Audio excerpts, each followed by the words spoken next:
স্বাস্থ্য বিভাগৰ আজি এটা ডাঙৰ সিদ্ধান্ত এটা আছে। মই কেইদিনমান আগতে কৈছিলোঁ যে নাৰ্ছিং হোমসমূহত এতিয়া নাৰ্ছিং হোমৰ মালিকে টকা নিদিয়া বুলি ডেড বডি ধৰি ৰাখিব নোৱাৰিব। যদি কোনোবা ব্যক্তিক পৰিয়ালৰ মৃত শৰীৰ নাৰ্ছিং হোমে 4 ঘণ্টাতকৈ বেছি ধৰি ৰাখে, তেতিয়াহ'লে সেই ব্যক্তিগৰাকীয়ে 104ত ফোন কৰিব, নহ'লে লোকেল পুলিচক ফোন কৰিব।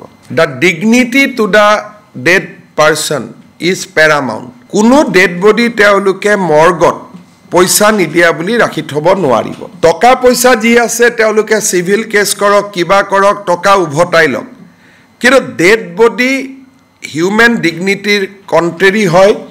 ডেড বডিটোক তেওঁলোকে বন্ধকত ৰাখি থ'ব নোৱাৰিব। স্বাস্থ্য বিভাগৰ আজি এটা ডাঙৰ সিদ্ধান্ত এটা আছে।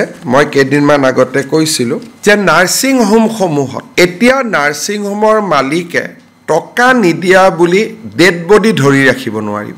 যদি কোনোবা ব্যক্তিক পৰিয়ালৰ মৃত শৰীৰ নাৰ্ছিং হোমে 4 ঘণ্টাতকৈ বেছি ধৰি ৰাখে, তেতিয়াহ'লে সেই ব্যক্তিগৰাকীয়ে 104ত ফোন কৰিব, নহ'লে লোকেল পুলিচক ফোন কৰিব।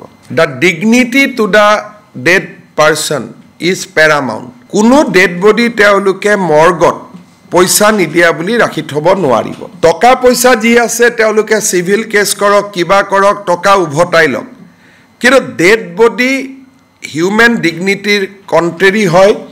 ডেড বডিটোক তেওঁলোকে বন্ধকত ৰাখি থ'ব নোৱাৰিব।